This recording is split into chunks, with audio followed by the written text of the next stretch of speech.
So, do you think about death? Or, like most people, are you postponing the acceptance of death? And is that healthy?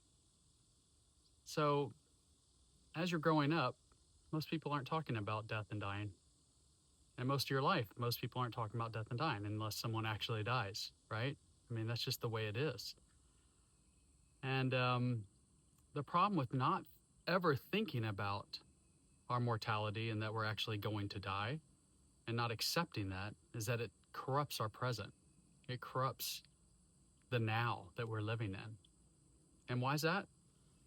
Because there's always going to be something in the back of your head worrying about dying, death and dying, about yourself dying, about a loved one dying, right? There's always going to be that little nagging thing, that fear in the back of your head. And that corrupts our present. That corrupts our peace and our joy. Whether you know it or not, it's affecting you. It's a blockage. It's a blockage in your energy.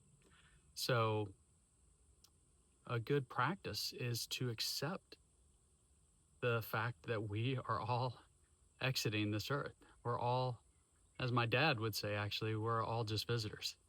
And we're all tourists. And that's the truth. We're all just here temporarily for this experience, and we're all leaving. In case you didn't know that, we're all leaving.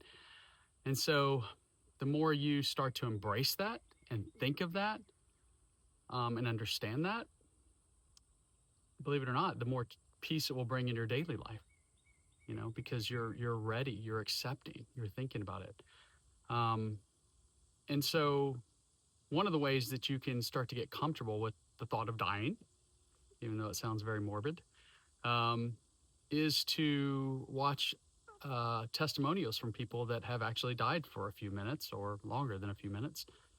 And those are called near-death experiences, NDEs. And I've talked about that in other videos too, but I think it's really, really important. You can go to YouTube and Google near-death experiences and NDEs, and there's a lot of great books on it. And I'll probably do a whole nother video on the books that I like on that subject matter. But people talk about their experience of dying and coming back, like on the operating table, for example, and what they went through and what it's like.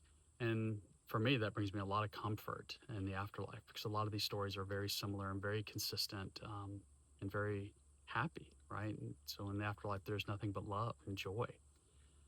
So that's one way to start getting comfortable with the thought of death and dying. I know it's a morbid subject, but we must learn to think about it and accept it because it's coming.